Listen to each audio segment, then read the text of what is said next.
అప్పుడు ఆయనకి ఎవ్వరూ ఏ అవార్డు ఇవ్వలేదంట. 100వ సినిమా ఫ్లాప్ సినిమా చేశాడంట. దానికి మాత్రం అవార్డుల మీద అవార్డులు వచ్చాయంట. ఇప్పుడు నీ పరిస్థితి కూడా అలాగే ఉంది.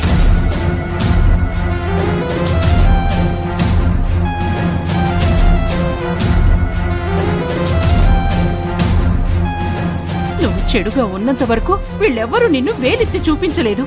మంచిగా మారాక ఎన్ని నిందలు వేస్తున్నారో చూడు.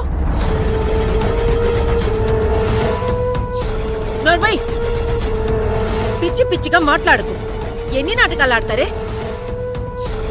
యమజ, ఇంకా ఎంత నువ్వు సమర్థించుకుంటా?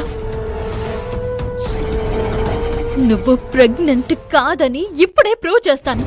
చెయ్యి కావేరి, వద్దని నేను అంటున్నానా?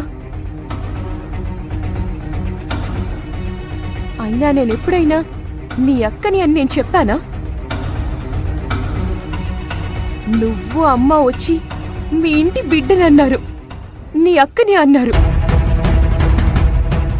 ఇప్పుడు ఇతనెవరినో తీసుకువచ్చి డ్రామాలాడుతున్నావంటున్నారు. ఇది ఎంతవరకు న్యాయం కావేరి? న్యాయం గురించి నువ్వు మాట్లాడుకు యమజ. నా సంసారాన్ని నాశనం చేయాలని చూస్తున్నా.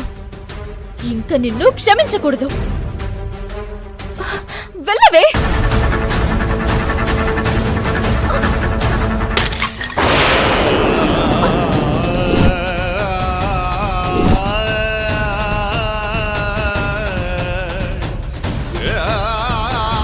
యమజ,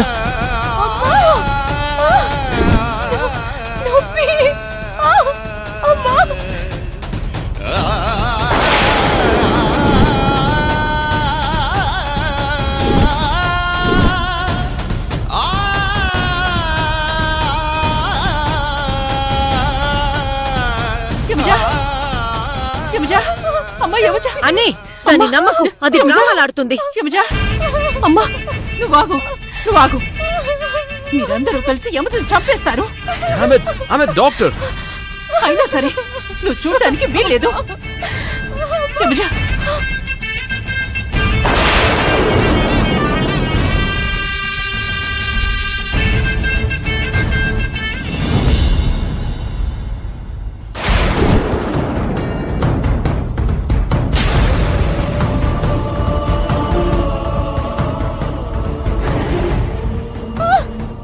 యమజ, యమజ, ఏమైపోయిందమ్మా? ఏమైందమ్మా? యమజ, మీరొకసారి బయటికి వెళ్ళండి. యమజ, మా యమజ జాగ్రత్త అండి.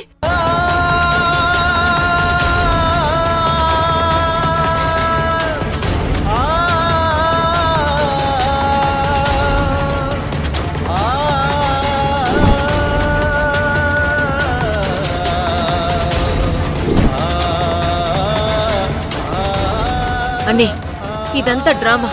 కావాలని అందరి సానుభూతి కోసం ఈ నాటకం ఆడుతుంది. భువనా, ఈ యమజ సంగతి తెలుసుండి కూడా నువ్వెలా బుట్టలో పడ్డావే?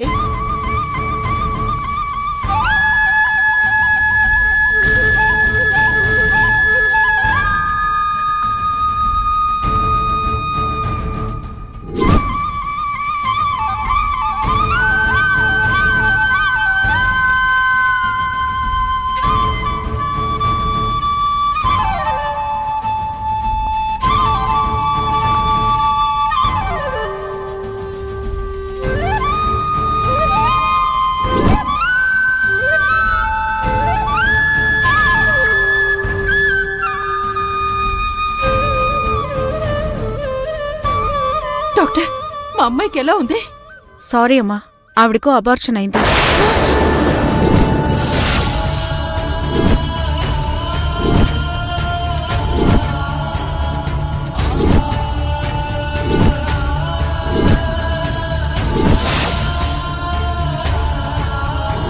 అమ్మా, మీ ఇంట యువరాజు పుట్టబోతున్నాడు. అతను నీ భర్త అంశ. అబార్షన్ అవడం ఏంటి? ఏం మాట్లాడుతున్నారు డాక్టర్? అవునమ్మా, ఆ అమ్మాయి కింద పడ్డం వల్ల ఇలా జరిగింది.